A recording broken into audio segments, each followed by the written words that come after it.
Bismillahirrahmanirrahim. Vëllezër dhe motra, assalamu alaikum wa rahmatullahi wa barakatuh. Alhamdulillahi rabbil alamin, wassalatu wassalamu ala sayyidina wa nabina Muhammedin wa ala alihi wa sahbihi ejma'in.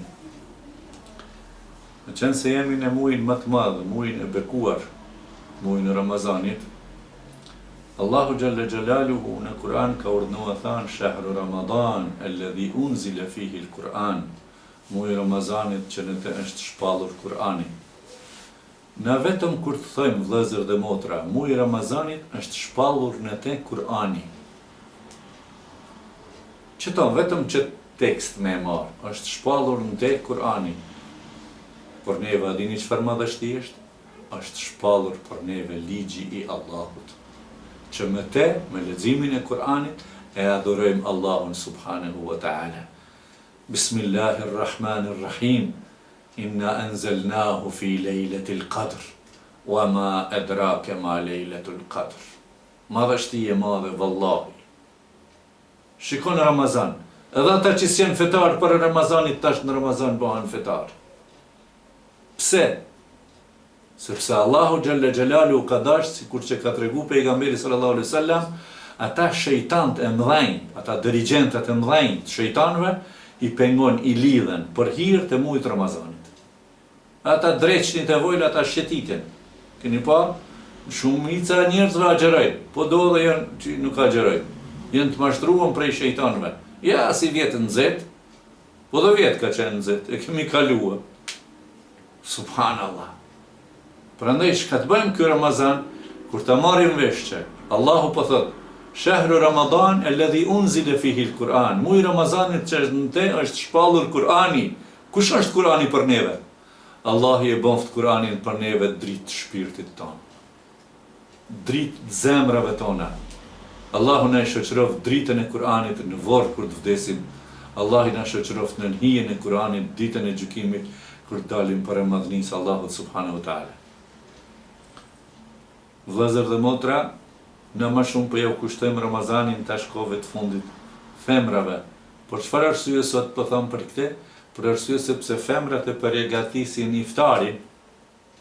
Kështu që po ju them femrave në përgjithësi motrave të mia, inshallah krejt po na ndëgjoni edhe inshallah jo vetëm po na ndëgjoni me vesh, po inshallah i respektoni urdhnat e Allahut subhanahu wa taala, duke marrë këshillat prej hoxhallarëve të juaj. Duhet pyeti kështu, me të ardhë një mysafir të ju në shtëpi. Një mysafir me të ardhë. A ka për qëllim mysafirit e dale i kënaqur prej shtëpisë tënde, që të ka ardhur shtëpi tënde, aty ti jesh i kënaqur? Kontrolloni tash. Ka ardhur një mysafir. Cili duhet me qenë i kënaqur?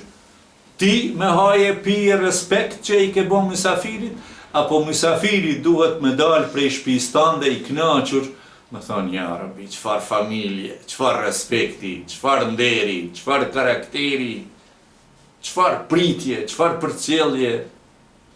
Ç'po thoni? Disa kanë me thonë kështu, disa ashtu. E ngonë unë ç'po them hoxha. Le të dalë, le ta presim mysafirin, se qëllimi është mysafirit mi plotësua dëshirat. Ai mysafir është muaji i Ramazanit. Po me çka ja plotësojmë dëshirat, ai nuk han. Po ai vjen edhe na thot mos me hangër, më agjerua, e dëgjojmë. Sepse është ka ardhur me urdhën të Allahut subhanahu wa taala. Ka ardhur me urdhën që në Ramazan, a guxojmë ta lëmë një namaz pa e fal? Po edhe para Ramazanit jo. Po pas Ramazanit, as pas Ramazanit jo. Po pse po them në veçanti në Ramazan? Sepse në Ramazan, sa do pak jemi të liruar, jo të ngarkuar prej vezveseve aty në shejtan më të mëdhenj.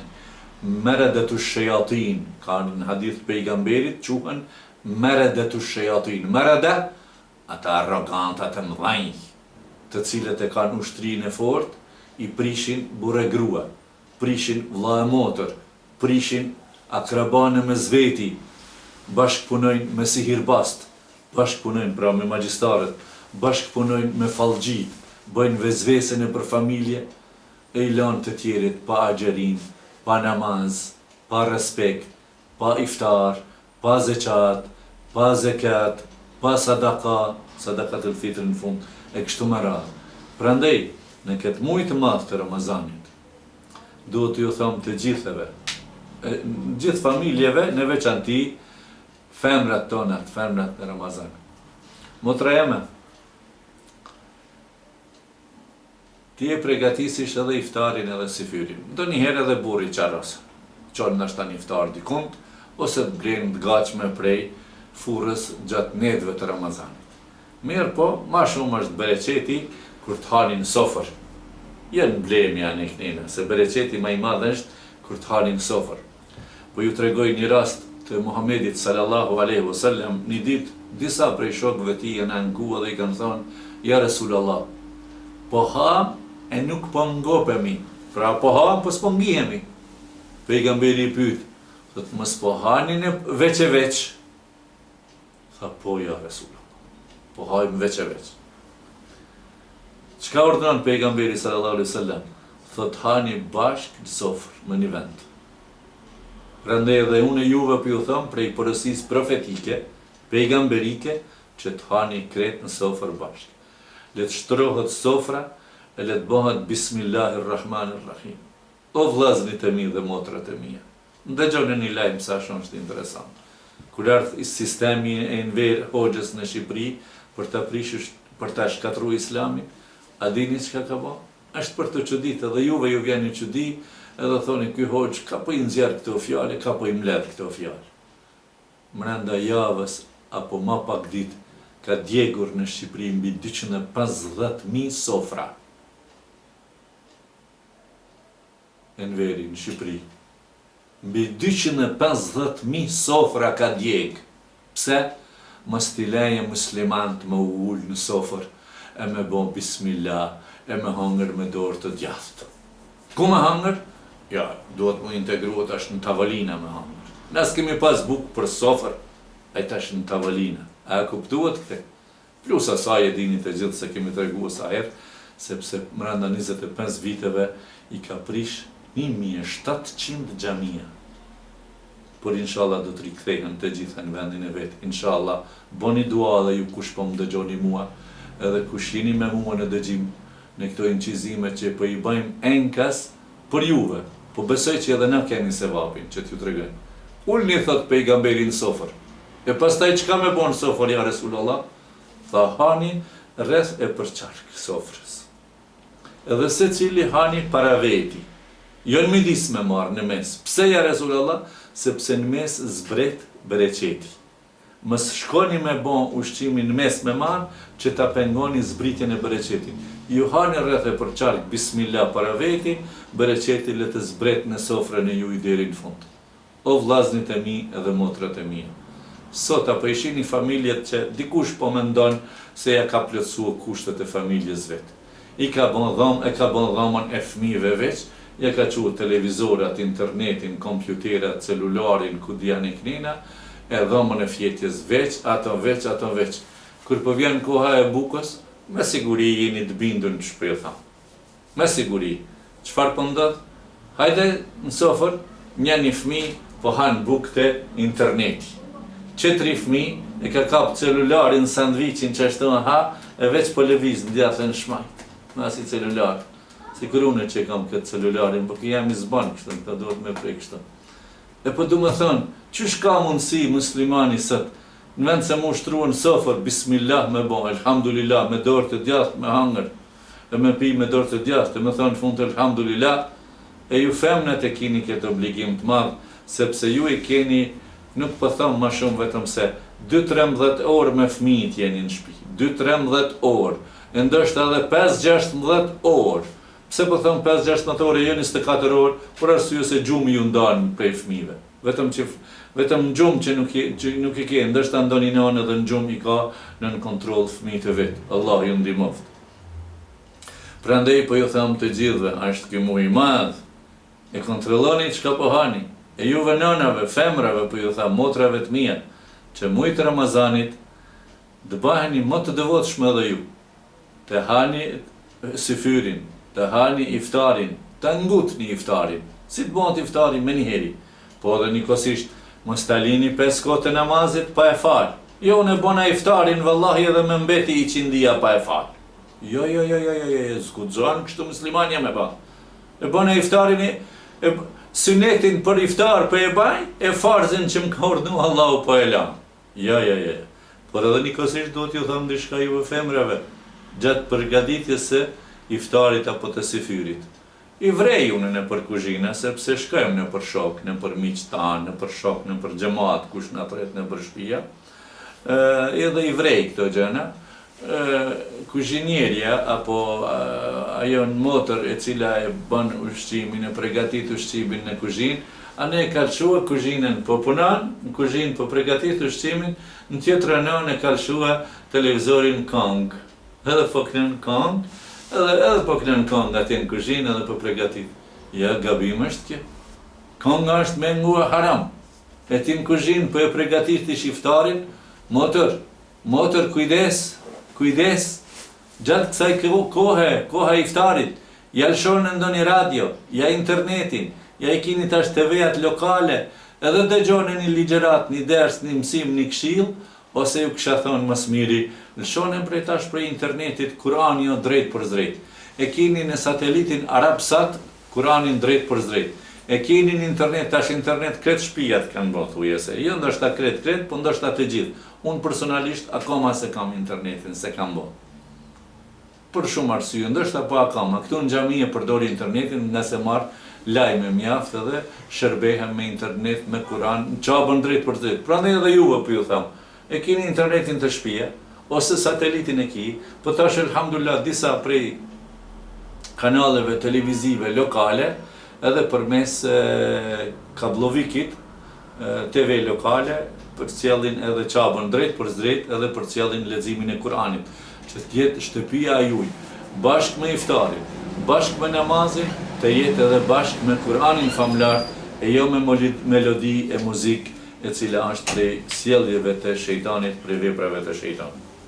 E kisha para pak ditëve një mysafir, më erdhi shumë mirë, që tha, këshillo dhe kështu, tha, edhe celularit, që kini celularin para juve, hiq një tha muzike, se dushman të dinit islam, janë mënu edhe për me celularit, me ta bojnë qizimin e muzikës. Pse tha po e ngojsh muzikën? Ja venja zilës në të cingroje, zilja, ose venja Kur'anin, ose venja një ilahin isan, që kur të bjerë dikush, le të cingroj celulari, le të cingroj përmes do një ilahije, ose përmes një ezanit, ose përmes një Kur'anit, ose përmes një recitimit të dinit islam e jo muzikës. Kështu që duhet të ju tham të gjithve familjeve tona, familjet tonë në Ramazan, rinjallë në Ramazanin. Mirë, po çdo herë, po ju themi edhe tash përsëris këto fjalë, lexoni Kur'an. Po ju tham të gjithve, prej tash fillon e leximin e Kur'anit me qëllim që në fund të Ramazanit të mbarojë edhe hatmja. Pejgamberi për çdo Ramazan, Xhibrili vinte dhe ja përsëritte Kur'anin, a atë vjet që ka vdek pejgamberi sallallahu alaihi wasallam, Xhibrili ka ardhur ja ka lexuar Kur'anin 2 herë. O vlla dhe o ti motër, banu lexosi Kur'anit bre. Merrni literaturë. Shkoni në për xhamiat e lagjeve t'juja, kërkoni libra, kërkoni literaturë, kërkoni këshilla. Unë po ju tham të gjithëve kush po na ndëgjoni, po në veçantë ju në këtu, në këtë xhami ku jam unë në Jeni Mahall këtu në Prizren, unë jam përgatitur shumë për Ramazan, që të kam mbi 5000 copë breshurë të shpërndaj gjatë muajit, breshurë të lloj-llojshme, me qëllim që të bahemi një popull lexues. Ummeti Muhammed sallallahu alaihi wasallam, muslimanët duhet të jenë lexues, edhe duhet të jenë praktikues të dinit të Allahut subhanahu wa taala. Mandej mos e lini 5 kohët e namazit pa i fal, e mundësisht, nëse nuk ka fitne, nuk ka telashe, edhe plotësohen kushtet për ju femrat, të merrni pjesë edhe në faljen e taravis në xhamia, nëse ju mundsohet. Po thëmë për arsye se tash nuk po shkojmë kaj ekstremiteti që thot dikush ekstremizëm anë knina, mirë po më qenë se femnat ne askush nuk i mbyllim në burgje në për shtëpijat tona, shkojmë vizit ku rendi, ku rregulla sipas parimeve tona, dalin në treg, shkojmë në për marketet e mëdha, blejna në knena, le të jenë pjesëmarrëse edhe në për xhamie që të dëgjojnë një namaz, ne ta falin bashkë me xhamatin një namaz.